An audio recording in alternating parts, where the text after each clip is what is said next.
Welcome to the Deuce Podcast. I am Brad. And I'm Jeremy. And we are in the middle of our 80s movies, Jeremy. This is episode 88, or for our British listeners, that's Two Fat Ladies. Window shopping. Two Fat Ladies window shopping, correct. A little bingo term for all our British fans. We are doing the 1988 movie Cocoon, The Return. The sequel to, of course, Cocoon, which was 1985. This movie takes place 5 years later, even though it's 3 years later in the movie world. So that means that this movie is set in 1990. So everything, I guess, is happening in the future, if you think about it. Or did the other one take place 2 years before it actually Or came out? maybe, who knows? That's very good. Don't know. That's a good question. But this movie stars all of the regulars are back. So you got Hugh Crone, Jessica Tandy, Yes. Wilford Brimley. What's his bucket? Can I think of his name right now? The old guy, Tom Amici. The other old guy, that one old lady. No, did I say Jessica Tandy? Gwen Verdon. Yes. Maureen Stapleton. Yeah, Tom Amici, Wilford Brimley, The Hugh Goot. Cronin, Jack Guilford. Yeah, Jack. Oh yeah, he's back. He's back too. Maureen The Goot. Stapleton, Elaine Stritch. Elaine Stritch joins this amazing cast of Tandy. 3 Academy Award winners. Yes. I think that's everyone I can Maureen think of. Stapleton, Jessica Tandy, and Hugh Crone have all won Yes. Academy Awards. Oh no, I'm sorry, Don Amici. I don't think Hugh Crone ever won. Don Amici won for the first movie, Cocoon, Best Supporting Actor. So, excuse me, I knew that, Brad. How dare you? How dare I? But Hugh Crone, who kind of always plays Hugh Crone in a way, never won an Academy Award, I guess. So Hugh Cronin didn't? yeah, Hugh Crone. Is it Cronin? Cronin. I'm sorry, I keep saying Hugh Crone. I don't know why. That's weird. Why don't you give us a plot synopsis, Jeremy, of Cocoon: The Return? Can I do it right after this message? You can. Okay, so I think we should let everybody know first and foremost that we are proud members of the No Phony Podcast Network. Oh, I always forget that. Even though I'm so proud. You're so proud. I always forget about it. Yet I do forget. So we are proud members of the No Phony Podcast Network. It's a network, I guess I would describe it as just a little of everything. So we have podcasts from all different places in the world. We have podcasts that cover all sorts of different topics. We have movie podcasts, and we have true crime podcasts, and a Bible podcast, and Sports podcast. and comedy podcasts. Comedy podcasts. Yeah, politics, video gaming. Podcasts about podcasts. Yeah, comics, dogs. We got Dogs. Yeah, dog's best friend. But this month, our featured podcast is Heroes Garage. Ooh. And so Heroes Garage is a comic book themed podcast. It's great. They wonderful. usually fill me in on what's going on in the world, so I am not as up on the comic stuff as I used to be. And so they are the ones who usually keep me up to date on what's happening. That's amazing. I love those guys. Yes, Those me guys are too. wonderful. So definitely give them a check out here. You can find all of the No Phony Podcast Network podcasts on nophonynetwork.com. And they will, you'll see all sorts of little tiles there that you can check in, read more about them. It has links to all the shows, and yeah, it's great. Please Do it. go They're a check great it out. group of people, and they wonderfully they are. support us. What's that? I said, oh yeah, they are. Oh yeah. This movie, Cocoon: The Return, is streaming on Stars. So if you have Stars, you can watch Cocoon: The Return. IMDb calls this an adventure comedy mystery. I don't know what mystery part they're talking about this movie. Maybe the sneaking around. Sneaking around? I think that's a mystery. Yeah, Sneaking but around. That's more the thrill action-ness of it. yeah. Go ahead, give us a synopsis, you would say. All right, so here's what I got. Yeah, go ahead. 5 years after the first Cocoon, the friendly aliens from the planet Antaria return to Earth to rescue some incubation pods, which have been found by a team of scientists. The elderly people, Don Amici, Wilford Brimley, Hugh Cronin, Jessica Tandy, and the like, who left Earth with them, come along to visit with friends and family in Florida. Resuming their old lives proves alluring against the prospect of eternal life on Antaria. Meanwhile, the aliens try to rescue their children with the help of scientist Sarah, played by Courtney Cox. I don't think that helped. She didn't help. I know this is really a dumb synopsis. None of this is right. So Courtney Cox, we forgot to say, is in this movie as well. Yeah. Courtney Cox did not help. She was one of the scientists that found. Well, no, she does in the end, but not not anything to like. She's okay. Go ahead. Yeah, go ahead. Take the alien. But and this, this is not the only. Courtney Cox is really kind of good at this role because I've seen her play it in other movies too. Oh yeah, like what movie? Zoom. Okay. Zoom's Academy for Superheroes or whatever it's called. Masters of the Universe. No, she does this. She plays this. I like when she plays a scientist, and throughout the movie, the military or somebody becomes involved and tries to take control of it and use the scientific discovery for the wrong. Yeah. And she, through like turning a blind eye or just willful abandon, just helps them escape usually. So I guess so. I guess she helps. Yeah. But, and so she does in the end. She lets them get away. Yeah, she does. Right. A lot of people say, what's the point of this movie? Why did they come back? We don't know. They don't really give a good explanation why they come back. Yeah, they sure. So, okay. No, but why do they come back? Not the aliens themselves. Why do the older people come back? They said they wanted to come see their families. Yeah, but that's just it. Yeah, that's the only reason. That's the only reason. Yeah. I mean, seeing your family is... Well, I guess. Isn't that kind of the draw of a lot of things? I don't know. Depends on that. Speaking of that, this movie did come out during Thanksgiving in 1988. So that was a thing. Imagine that. Like they were like, what are your choices for movies for Thanksgiving? Cocoon: The Return. You know what I mean? I don't know. Like this movie, you've seen the first one, right? Long time ago. I did. Gosh, yeah, it's been a long time. It's been forever ago for me. and I've actually seen this one more for me. I don't think I've seen either of these since the 80s or early 90s. I've seen this one more, yeah. Yeah, I haven't seen it that many times. No. So this movie starts off with, you would say, kind of a teaser, don't you think? In a way, with Barrett Oliver. Oh yeah. I was like, what the? Did we not watch the same movie? Yeah, we did. Okay, I know what you're talking about now. Yes. So at the very beginning of the movie, we see Bernie. He's at the hospital, or no, he's at like a retirement home. Yes, that's how it starts. And he's like weaving. He's doing like a basket weaving class. He's just missing. No, it's rug weaving. Yeah, well, whatever it is, he's missing Rose. His wife. Yes. And he's missing his friends. And he decides that life's really not worth living. So he, within the first 5 minutes of the movie, decides that he wants to commit suicide. Yeah. So it's an uplifting movie. Yeah. No, it's fine. So he tries to attempt suicide, and then the door knocks, and it's his friends, and it's Dom Amici and Jessica Tandy and all them folks. Yep. And they're there, and they decide to not tell him that they're only going to be there for just a short amount of time.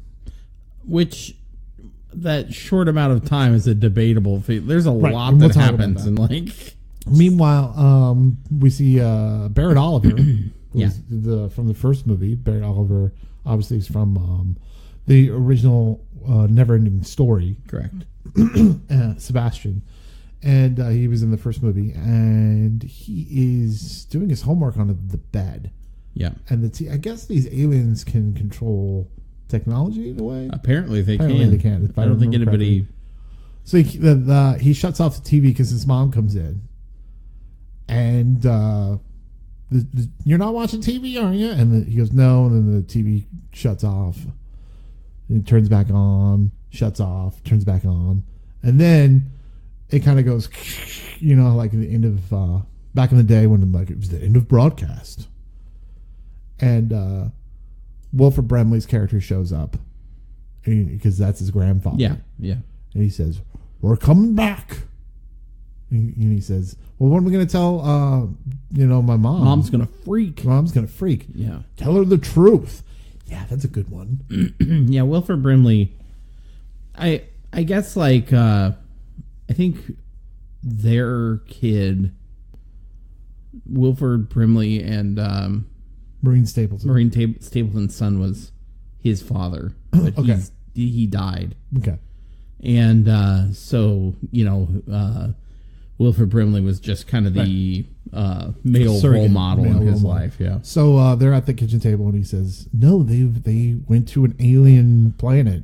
Well, after they cut away from that, isn't that when the movies start? Like the No. credits roll? Yeah, that's where the credits. He's like, "We're coming back. Coming back. Tell her. Diabetes. It says Cocoon the Return. Diabetes. Diabetes." And all of a sudden, the Cocoon or the Return title card. But I want to get to this one part because I find it very hilarious what happens. Not what happens, but later on. So it says, "Tell them the truth about what happened." And she says, "That's ridiculous. They got lost in sea 5 years ago, and they're dead, right?" And then the doorbell rings, and they go to the door, and Wilford Brimley's like, "Oh, surprise! It's us." Yeah. And then she passes out, and we never see her again in the movie. No, I think she's dead. Never ever again do we see her. Oh no, we don't even see her at the We baseball don't even know game. what happened. Well, You don't see her at baseball games at all. yeah, we don't. I'm really do we? concerned about this woman. She just passed out, and no one cares about her. She's she's just in- been laying there for you know what I days. mean? She's just been laying on the ground for days. She's been laying on the ground for days with shock. She's comatose. Comatose. So, this movie is really odd to me in the way that how it's edited to me is very disjointed. Did you find it was very kind of all over the place? Yeah. No, I definitely did. And it was it was like there was multiple stories going on, which is fine. But like a lot of the motivations for stuff just seemed awkward to me. Well, the original one was directed by Ron Howard. Yeah. And I feel like this one was directed by Daniel Petrie. Yeah. I think he just wanted to do kind of a carbon copy of that in a way. So he has like the guys in the movie, they jump high up in the air a lot. They're like, woohoo! They're flipping. They fly kind of sometimes. I don't know what. Yeah. And then they go to the beach with Bernie, and of course Bernie the whole time's like, oh, I don't want to be here. Like all Bernies. Like he's Bernie, curmudgeon-y. He's curmudgeon. So, and they're playing like volleyball with they're like throwing the volleyball back and forth with these like scantily clad 20-year-old bikini babes. Yeah. And I'm like, who wrote this?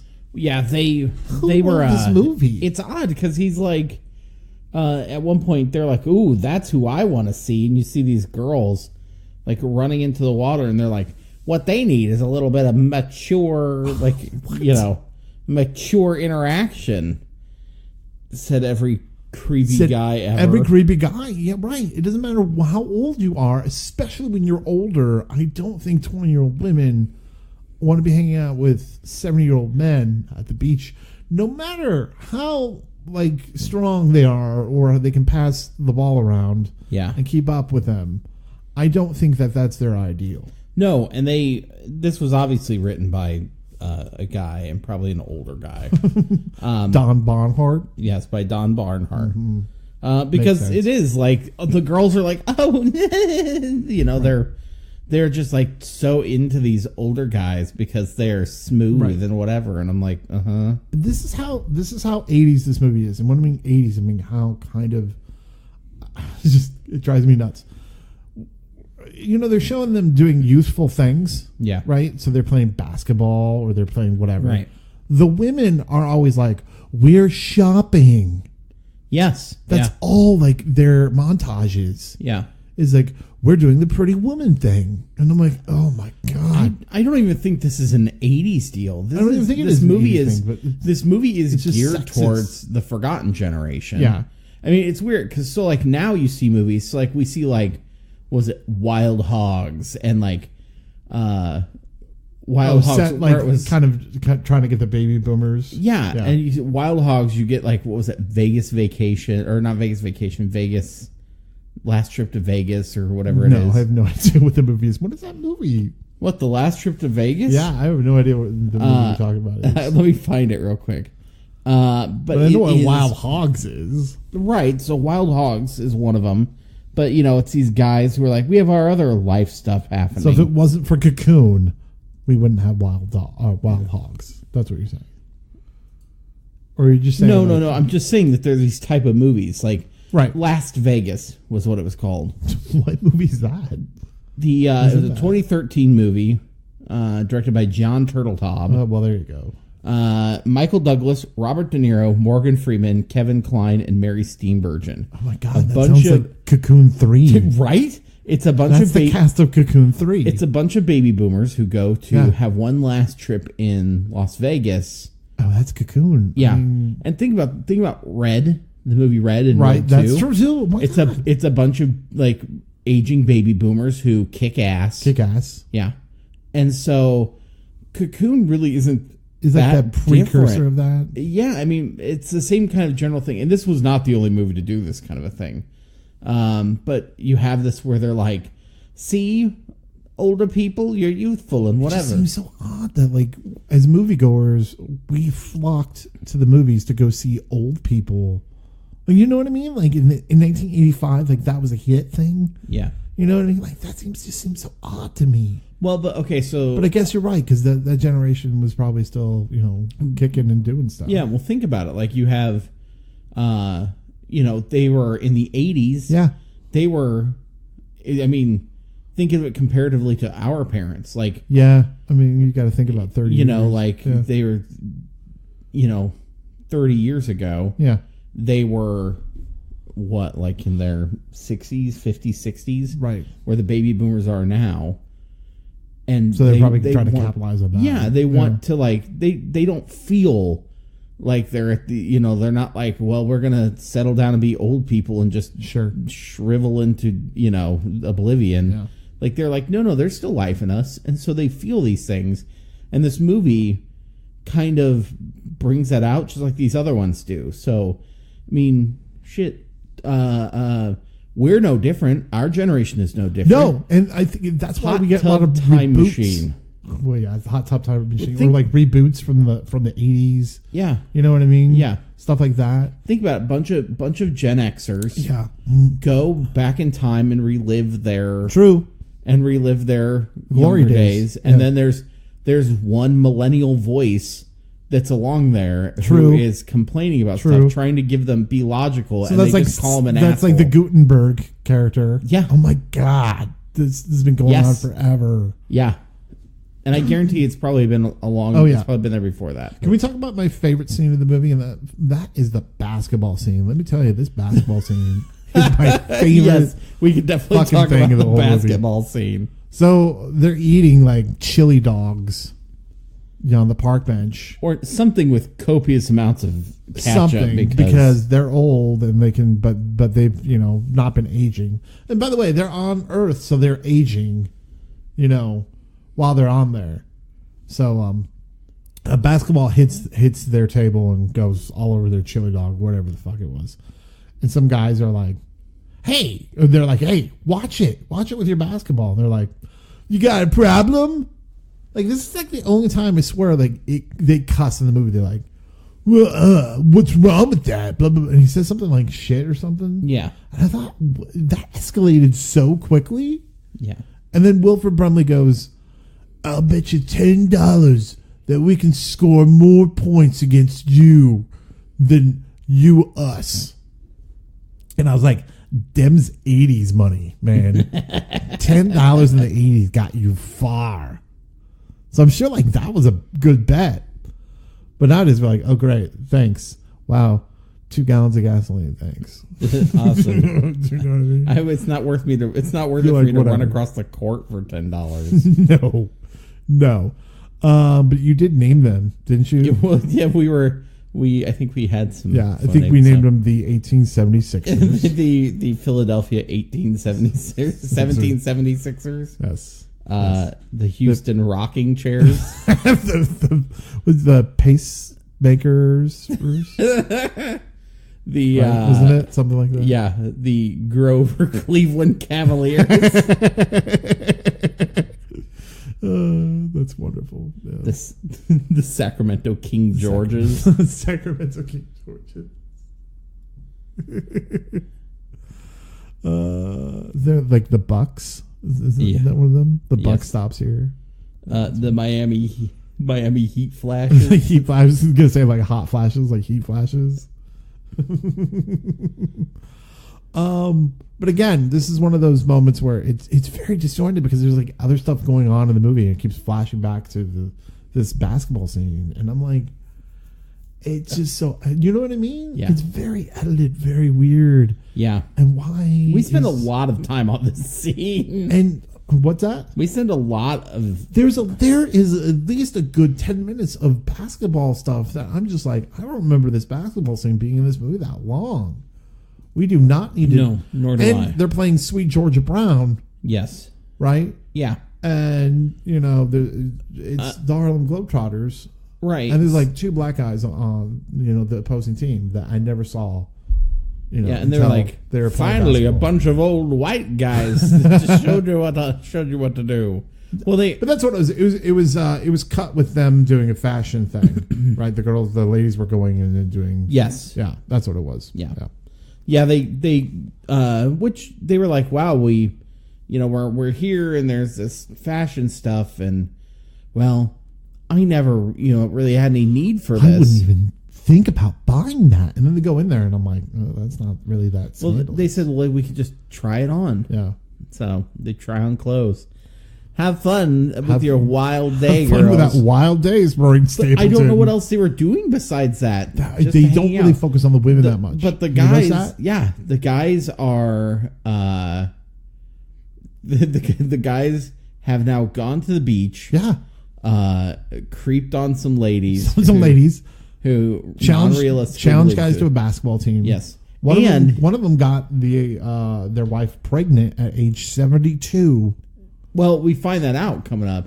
Yeah. So during the basketball game, they score 1 point. The whole time, Bernie is just standing there watching everybody else do something. And he's like, what? What do I do? Just like just standing there. And I'm like, okay, I get it. Yeah. But everybody else is like running and doing all these things. They score 1 point, and then the other guys start coming back. And pretty soon they start using their powers to do stuff.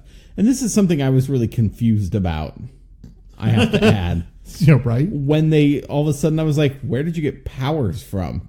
I get when Hume Cronin, jumped over the little wall piece earlier. Yeah, I get that too. But the flubber thing? Yeah, with Don Amici, he grabs the basketball, and it goes, whoop, and he you notice flies. It's always Don Amici. It's always his character that they try to, be like, he has the most powers of anyone else. They gave him the most powers because he got an Oscar. Because he got an Oscar for that. And you get an Oscar, and we'll let you fly. Speaking of Oscar, we do need to talk about the fact that the Science Center takes one of the cocoons to their lab that they found.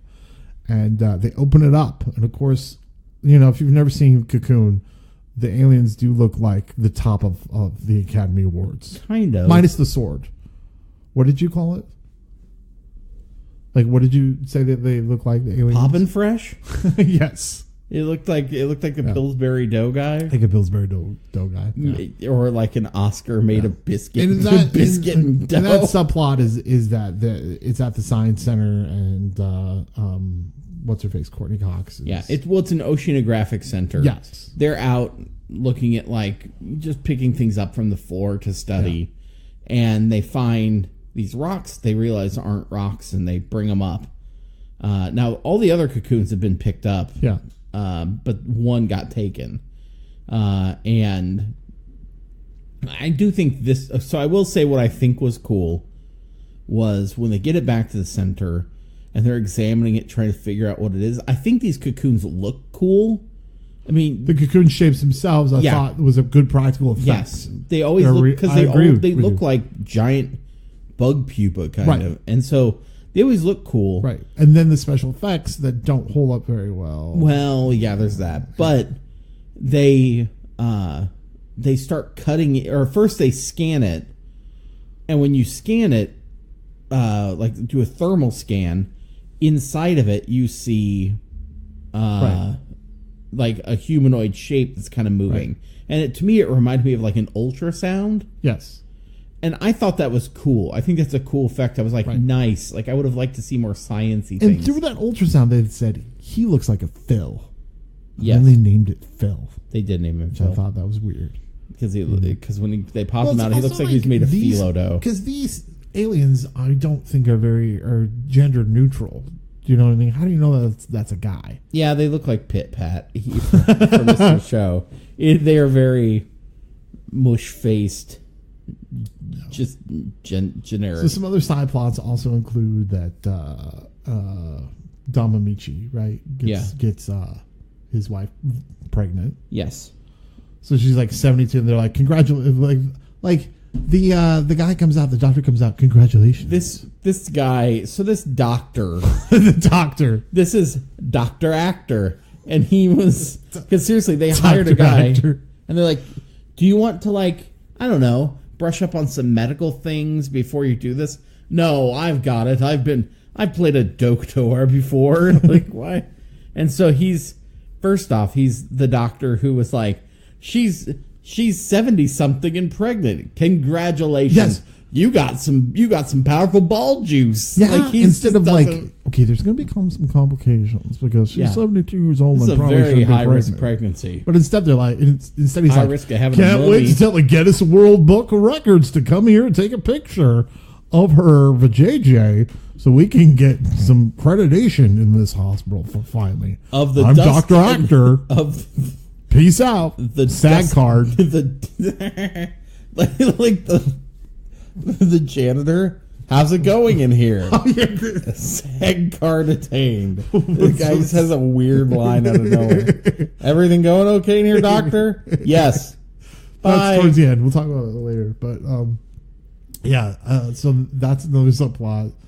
There is the plot of the fact that Hume he had leukemia before. Yes, and so like during the basketball game, all of a sudden it just looks like somebody punched him right in the abdomen. He starts to kind of fall down, but he manages to recover and gets back up, but he knows something's not right. Right. But he keeps playing the game because he's got magic to dispense. Because he's got poppin' fresh dough alien in him. Yeah, he can do whatever he wants. He's got, I think it's life force or whatever. Something like that. Yeah, that they've been absorbing to keep them alive. Yeah. And so his leukemia comes back. Yeah. So that's the subplot. Meanwhile, his plot with his wife is that she herself was running, which I'm like, okay, you're running, you're fine. Jessica Tandy's running, and she runs across what is it, like a school, like a preschool? It's like a daycare, but they just have it in a park, right? I mean, in a park, it's like preschool. It's like Doctors Without Borders, but preschool. It's like preschool without borders. Building. So they're just always at that park. Yeah. So the one girl like hurts herself, so she uses her powers to like help her. Yeah, so she smashes her face.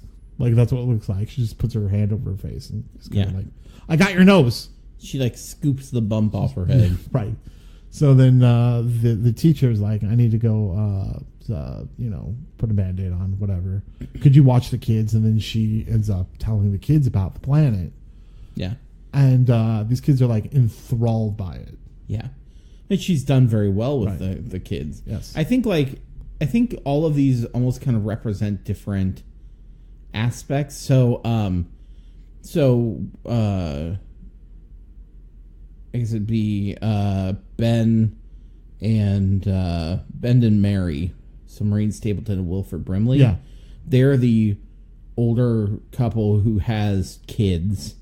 Right. So they have grandkids and stuff like that they look after. They have a daughter or daughter-in-law that's on the ground. That's been on the ground since the movie started. I'm sure they just blasted her with some life force and she was fine, but they just scoop it out of her. But that girl she didn't ask, Barrett said that you've been in space for 5 years. Is this correct?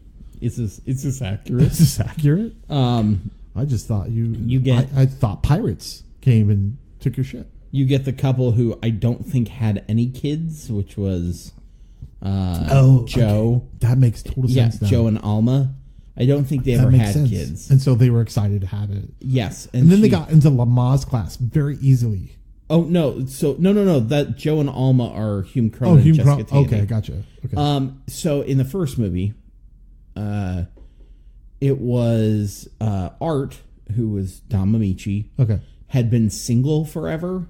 Oh, that's right. And before they left, he married Bess. That's right. That's what it was. Yeah, and so he was like the guy who was single. They were the people who were single forever. Oh, I gotcha. Or something like that. Yeah. And so it's like that's the Bernie character this time around. So kind of in a way. The Bernie character is the character who lost his wife and now is alone. Right, and Elaine Stritch. Yeah, is his girlfriend. Yeah. I said that Elaine Stritch. She had great costumes in this, by the way. Yeah. She looked like Lady Bunny, who's a drag queen. Anyway, whatever.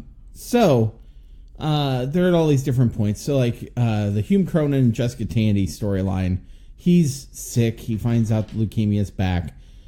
She is just loves watching these kids, and actually, the lady at the daycare? At the daycare without borders, quote unquote daycare, sketchy daycare, the park daycare, says like, I would love to have you on board, and offered her a job. Offers her a job. Yeah, and when she goes home and tells Hume Cronin about it, he was just like, "We're going to be leaving again soon." Yeah, and she's like, "I just kind of wanted something for myself for once. Nobody's ever offered me a job before, but I'll just call and tell her," and this and this, and kind of is defeated by that. Did you ever notice like Jessica Tandy wears that same smock and that's the same smock as where she wore and batteries not included? Did she wear like kind of a smock kind of thing? Anyway, I don't think so. We'll go for it. So, and then also the characters that were pregnant, Don Mamici and Bess and Art. They easily got into a Lamaze class. I mean, just signed up and easily got through something that could have been, that you would have to book way in advance. Yes. Meanwhile, I thought they only had 3 days on this planet. It seems like a month. There's so much going on that I do not know the time frame of what's going on. Well, he says we have a few days. Later on, a few days. It's been like a month, it seems like. Later on, later on they say they had 5 days. Yeah.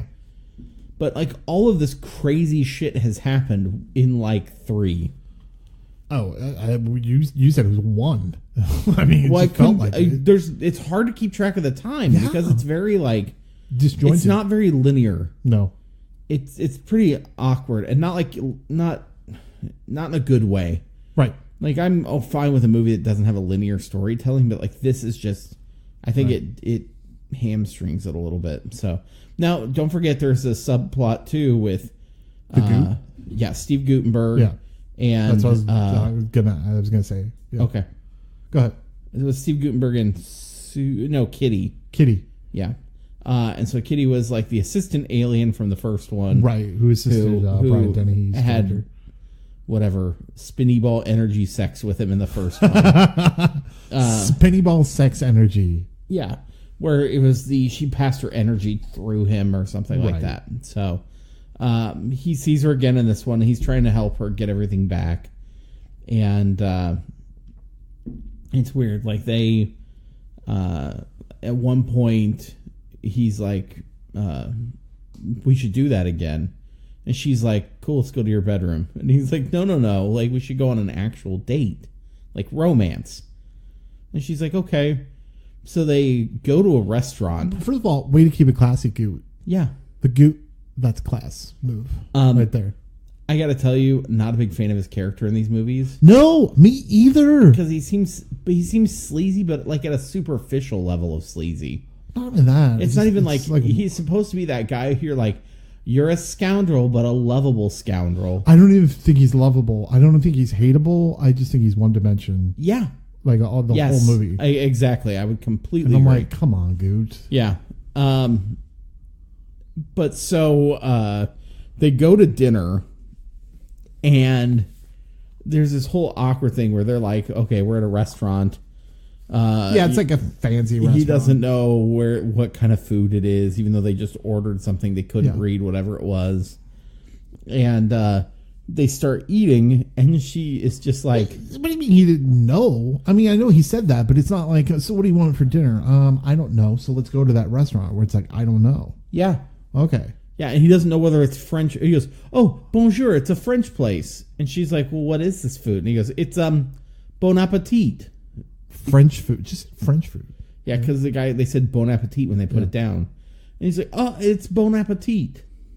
So it's everyone's favorite French restaurant, Bon Appetit. Generic French, whatever. We don't have to say more than a few words.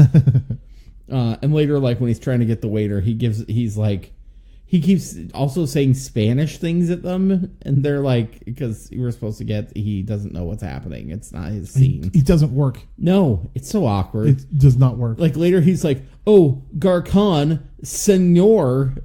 Like instead of Garcon, and like he's calling him Senor, like just like you are trying way hard with this. There's like only one scene that really works for me in this movie, but that's besides the point. So of his, yeah. So then she's like, I want to rub this food all over your body, and he's like, what? What? Okay. And it's like she flings food at him, and then she's acting weird, and he goes, oh my god, he's like, you're like drunk on this. He's like, you're having some sort of bad reaction with the food, which I think could have been an interesting thing to pursue, and to be like, oh my gosh, what are the effects? Or like of these have other that things? come back. Yes, as a plot, something to help.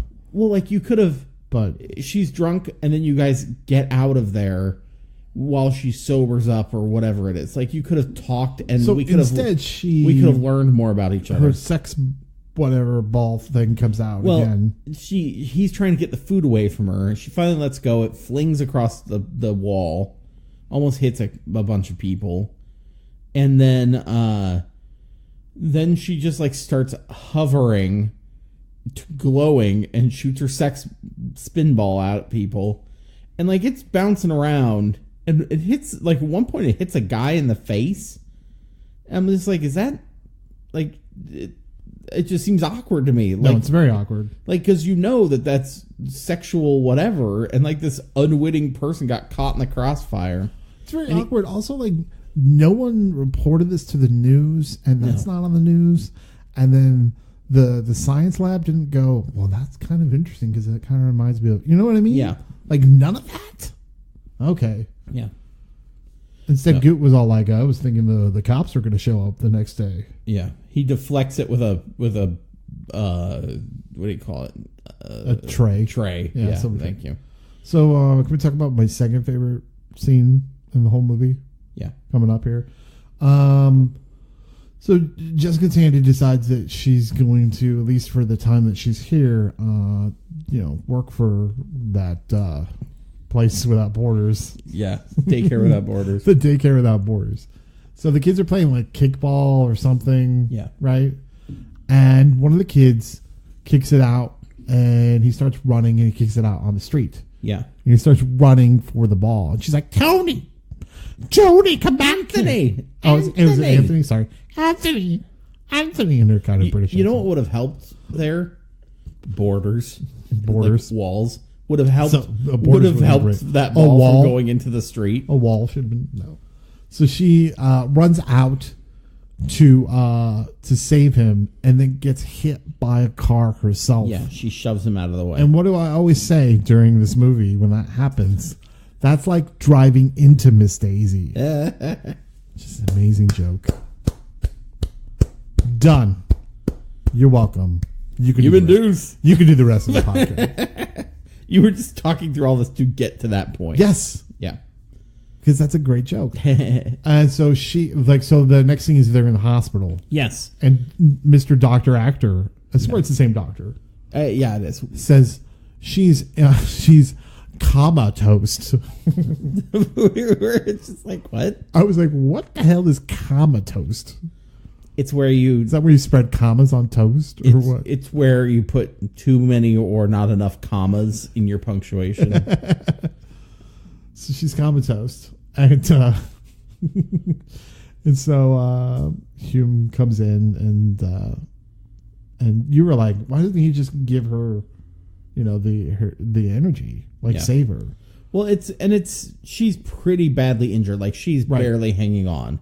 And so I think what... and so am I while watching this movie.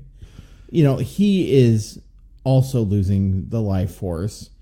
And I think really it comes down to the fact like he's either got enough to keep himself running or to keep her running. Like they have so little between them. And so he talks about, he's like, I've been selfish and I've been whatever, like where she wanted that job and he was just like, no, it's this. And apparently it's been like that always. So he gives her the energy. He doesn't have any more left because of the leukemia and ends up passing away on Earth. Yeah. It's a sad scene. It's a sad scene. I get sad every time like I watch something with the two of them together because I'm always like, oh God, like when there's a touching moment or something like this, especially. Well, your favorite movie is Batteries Not Included, correct? It's not my favorite, but I do love it. Movie? You love that I love Batteries Not Included. Just admit it. I do. You watch it every day. All the time. I catch you watching it all the time. All the time. Found it for $2 at Half Price Books. So they're mourning him, and then they're like, we have to break out Philip or Phil. Phil. Phil. They don't know that they named it Phil, but we got to break out the alien. Yeah. So they make a plan to break him out. They say their goodbyes. Yeah. So they say goodbye to Barrett, and don't say goodbye to the mother because she's no longer. She's not with us. No, for some reason. And they head to the Marine Biology Center, whatever. Yes. Whatever. Well, and so all the aliens stay behind, with the exception of Kitty. Yeah. The other ones who have whatever abilities. Right. But then so it's Domamichi and Wilford Brimley and her. Yeah. And they get there. Basically, they sneak in. They know where a guy is getting food, apparently. Right, evidently. Yeah, so they watch in a creepy military van. Yes. Well, I think they follow his truck. Right.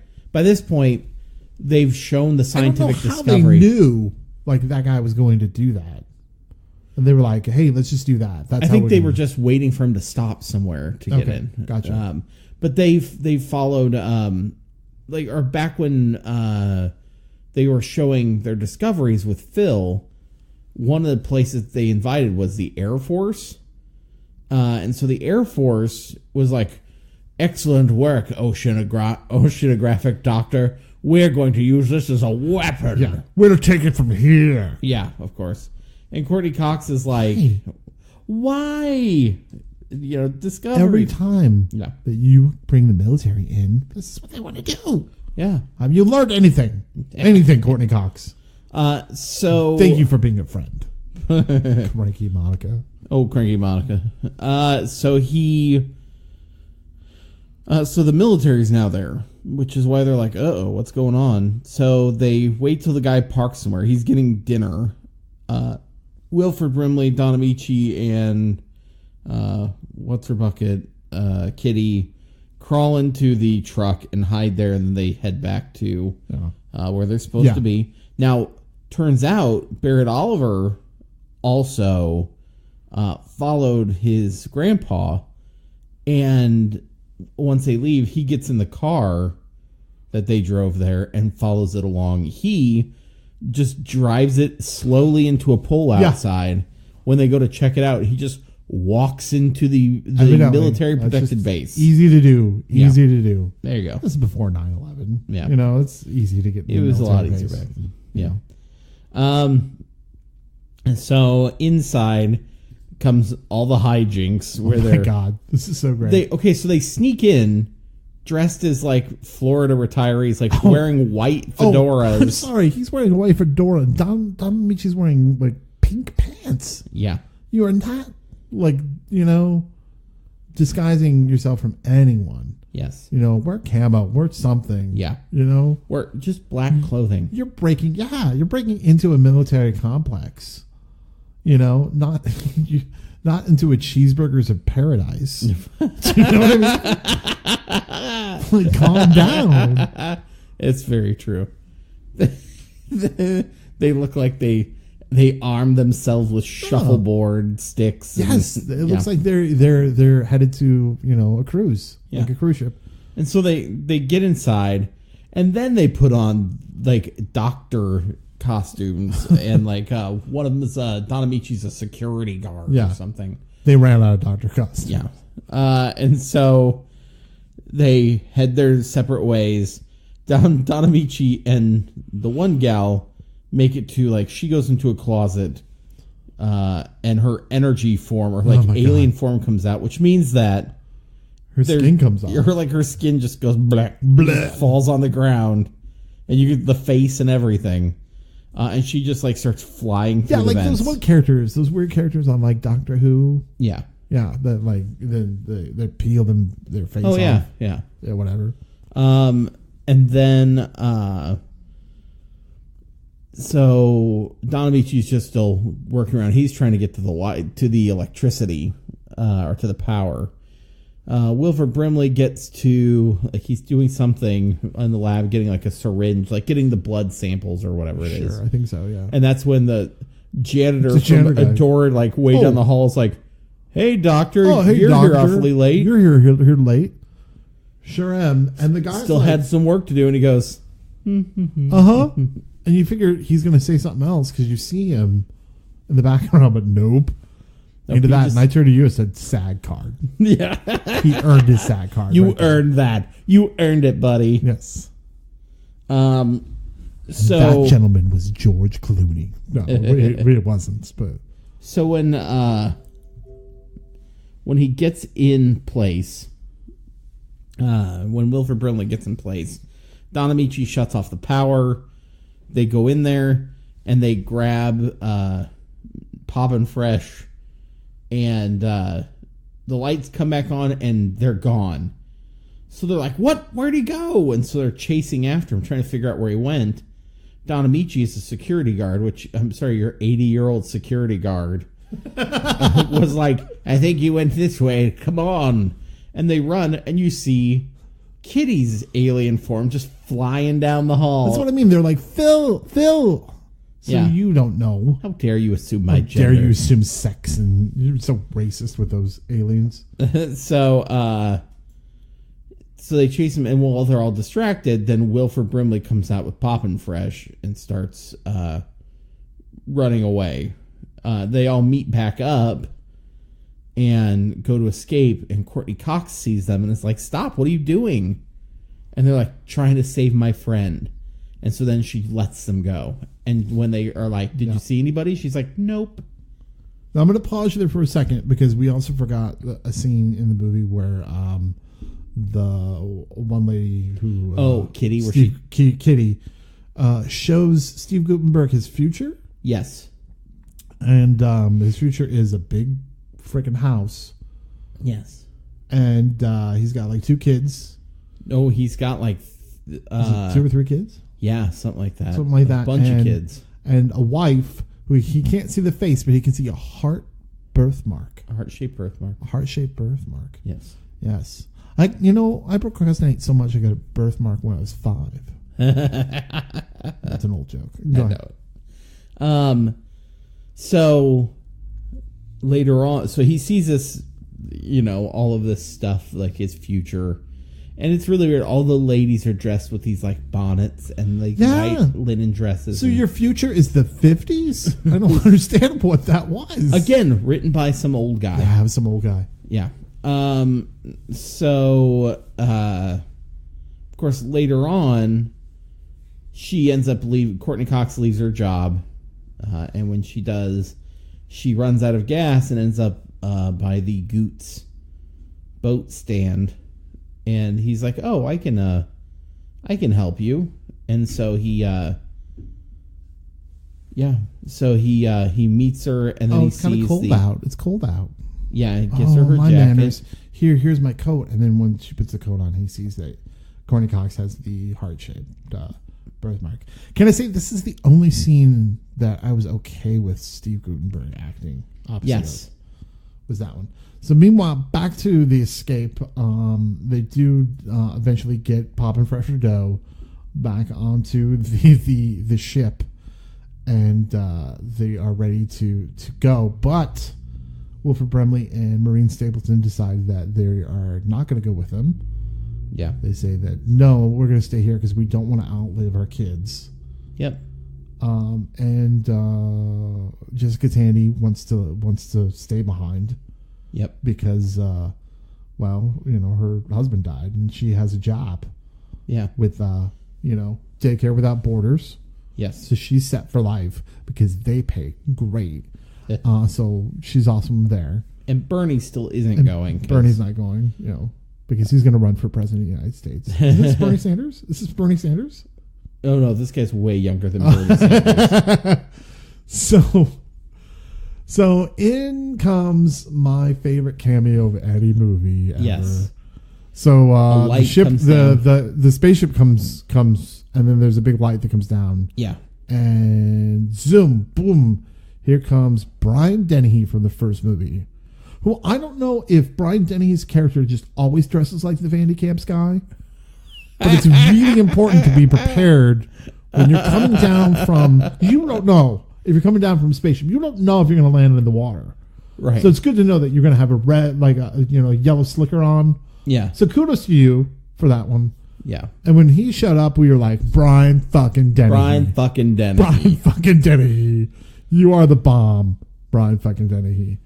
Yeah. And he says, "Time to go." Wink, wink. And then brings them all here, up. Kitty. Yeah. And then we have the whole the scene at the end. He has this touching thing with Wilford Brimley where Wilford Brimley, who was that generation's Ron Swanson, he really is. That is true. He also looks like TikTok from Return to Oz, but he does. I'm just saying that because I said that. Have the diabetes. Diabetes, Dorothy. So that touching moment where he says, make sure you check your blood. Yeah, your blood strips. Yes. Yeah. Brian Dennehy says, "Yes, eat your Quaker Oats. Eat your Quaker Oats." Sponsored by Quaker Oats. And by the way, he's like, "Please don't endorse cockfighting." And Wilford Brimley says, "No deal." Okay, so you read that to me. In real life, Wilford Brimley endorses gambling. Well, okay, like horse racing and cockfighting. Well, so he paid his own money to put up ads to get horse racing to Salt Lake City. And I read that and I thought, okay, horse racing, whatever. We're Oats fine. Money, yo. Well, yeah, it's fine. Like, it's horse racing. I get there's people who don't like that and advocate against it and all this stuff or oppose it. And I get that. It does not personally bother me. But then he was like, then it was like, he also has opposed legislation against cockfighting in New Mexico and Arizona or something. And I went, what? Like, he's like, no, you should be able to strap blades onto a rooster's feet and have him kill each other. It's crazy. Oh my God. Should we do our final thoughts about this movie? Yeah. Okay. I mean, this movie's a little harder for me because I feel like the sequel was pointless. I don't think you needed a sequel for this, but what a delightful pointlessness it is. Do you know what I mean? It's like there was no rhyme or reason for this movie to be made, but the heart of it comes through still, and it's quite kind of charming in that way. Having said that, like the editing is just really choppy, and the story is just not fleshed out the way it should be. Do you know what I mean? Mm-hmm. But why not have a third one? You got Goot and Brenly's still alive, and you could do the whole, instead of the Greatest Generation, you have like the whole baby boomers and Gen X's and all that generation and do that. So I say, we might as well keep going with this movie. And you can get Barrett Oliver back. You can get Barrett Oliver. He could scare the living shit out of you. He can look like he's from Battlefield Earth. All right, so seriously, go on to Google and Google what Barrett Oliver looks like nowadays, and then you can thank me later. Yeah, well, we can put it up for you too. Okay. So my thoughts on the film. This is another one of those movies where I don't think they really needed to come in and make a sequel to it. Like, I think the first movie left off well enough where it should be. Like, I don't think they needed to go down this road. I think this movie is full of kind of storytelling flaws. I think they jump around too much. They focus on the ability of these people to just like run and jump and be goofy, like they're being kids again. But I think that they missed out on good like story opportunities. There was a lot with between Elaine Stritch and Jack Gilford. Jack Gilford's guilt over like his deceased wife and now meeting this new person. And you got the relationship piece there, but we don't really deal with the fact that her husband has also died and her helping him through a process that she presumably has already been through. Yeah, I feel like this is his movie. And why is it his movie? Yeah. You know what I mean? Like it shouldn't be his movie. Yeah. But in a way, it kind of that's the whole charming part of it. Right. Well, and that I was going to say, so there's that. We focus too much on these other things. I mean, it just seems like a little bit of tone deaf writing here and there, and the way it was written and put together just is so almost like haphazard in certain ways or kind of disjointed.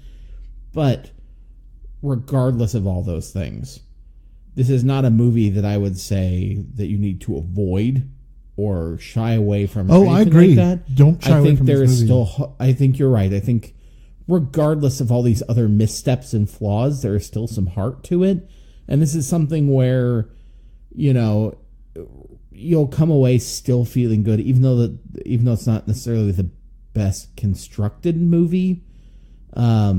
I think there's good elements to it. I also thought it was fun how they ended it. I mean, you knew that premonition was going to come back. Yes. But and you kind of know it's going to be Courtney Cox in a way because she's the only other female character that's his age. Well, I think they purposely did that because Kitty from the back with the dark hair looks similar to... Right. Yeah. Right. Exactly right. Yeah, but I thought, like, that's kind of fun how they ended it. And like you said, I don't think you should avoid this movie at all. No. Like, if this movie's on or, hey, okay, well, I'll just watch it. Yeah. Sure, fine. And there's entertaining moments of this movie. There are. I just feel like, as a whole, this movie is lackluster. And it's, there really is no reason for it. It showed up. It's just a product. It's not like... But there's not, like, to say they're grabbing money, it's not like people are going out and getting Cocoon the Return lunchboxes with Wilford Brimley's face on it. But that's not who it was geared toward. Do you know what I mean? Well, that's true too. Yeah. But you're right. Yeah. And people like feel-good movies during the holidays, and that's what this movie was. Yeah, exactly. Do you know what I mean? Yeah. And it's a fact, and like let's call it for what it is. They don't make movies like that anymore. They don't. You know what I mean? Yeah. Which is a shame that they don't make, a lot of, because a lot of movies you don't feel that tremendous after you come out of the movie. But I swear, after you get done watching this, it'll put a smile on you. Do you know what I mean? I agree. Yeah, it's fine. Yeah, I mean, if I were to say 2 words to describe this movie, I want to say pointless sequel, but I don't know. Yeah. It's just pointless, heartfelt. Because it was pointless, but it was heartfelt at the same time. You know what I mean? Yeah. It seems so odd to say it like that. Yeah. Because most times you get like movies where you're like, what was the point of this? But you get nothing from it. Yeah. But you are actually getting something from this movie. You know what I mean? Yeah. Go ahead. I almost would say watered down. It Yeah, was like kind of in a it's way. like a watered down version of the first one in a way. Like, I mean, it's obviously a different story and different things are happening, but it's like trying to recapture a magic that it just doesn't recapture it quite as well the second time. So do you think they should reboot this at all? People clamoring on to this some more of Cocoon, that story. Well, I mean, like, okay, so you wouldn't know what happened to Don Amici. Although, like, we do a lot with, CG these days. We just bring him back. Yeah, I mean, part of me does, but you'd have to do it just right. Like, okay, Don Amici and What's-Her-Bucket's kid and Bess's kid come back from the planet. But the reason why I don't think that works is because there's that one. Okay, so Jessica Tandy says, like in the movie, it's a planet where no one ever ages. Okay, so if they're giving birth to that kid on the planet, that kid's just a kid, right? Forever. The kid should be just a baby forever. Well, we right? don't know what kind of technology. They might grow them up to a certain age. Yeah, that's true. We don't know that. Yeah. But like to me, I'm Or like, they may age more slowly. Yeah. Or she's just pregnant the whole time. Yeah, we don't know. Yeah. We don't know what's going to happen. You'll never give birth. But what I'm saying is, it'd be interesting. Like, you could totally do that.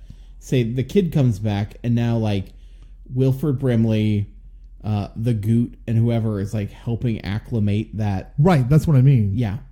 Or maybe it's like Courtney Cox, they got divorced or whatever. They have a kid. That way you don't have to have Courtney Cox because I doubt she's going to do Cocoon 3.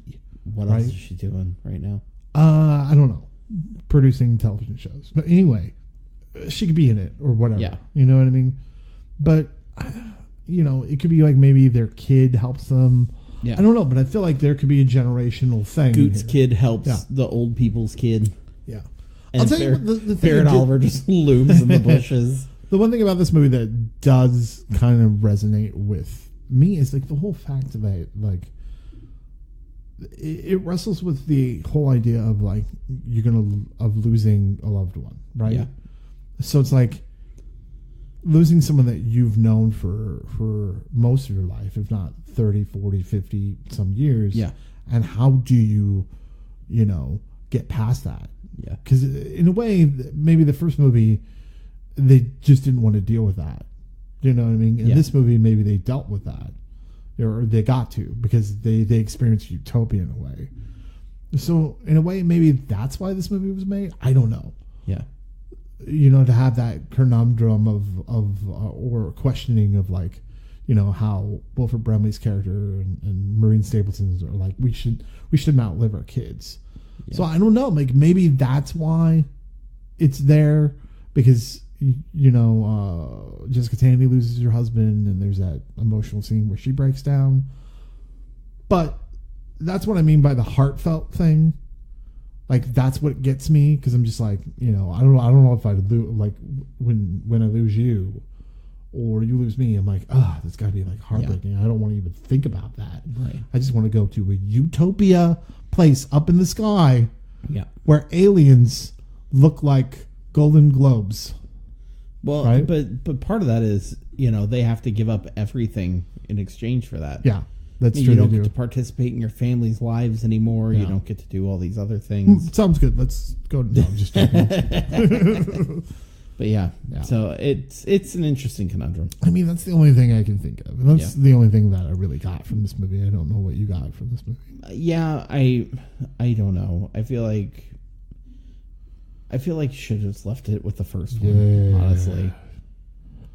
I also felt like Goot was phoning it in, Yes. like big time. But Yeah. that's just me. All right, Jeremy, where can people find the Deuce Podcast? So you can find us at thedeucepodcast.podbean.com, on iTunes, Google Play, Stitcher, a lot of those podcatchers. Podcast. You can also find us at nophonynetwork.com. You can find us on Facebook. You can also find us on Twitter.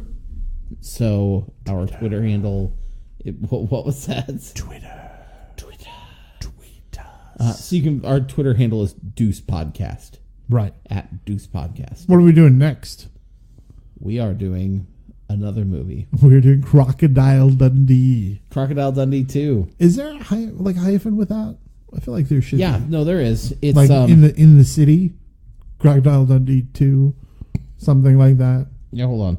Dundeer. Something like that. Dundeer. Yeah, Dundeer. Crocodile Dundee 2, Dunder Mifflin. Crocodile Dundee 2. Oh no, maybe it isn't. Maybe. I'm thinking of the third one. There's a third Crocodile Dundee? Oh, Yeah, you shit, did. there is. It came out like really later, didn't it? Yeah, so Oh my god. Crocodile Dundee 2 came out in 88. Crocodile Dundee 3 came out in 2001. And that was Crocodile Dundee in Los Angeles. Oh yeah, that's right. All right, well, check out that Paul Hogan vehicle next week. But I'm going to say bon appetit to you. I'll have some more bon appetit. Senor? Senora, more bon appetit. More And bon remember, folks, the sequel is king.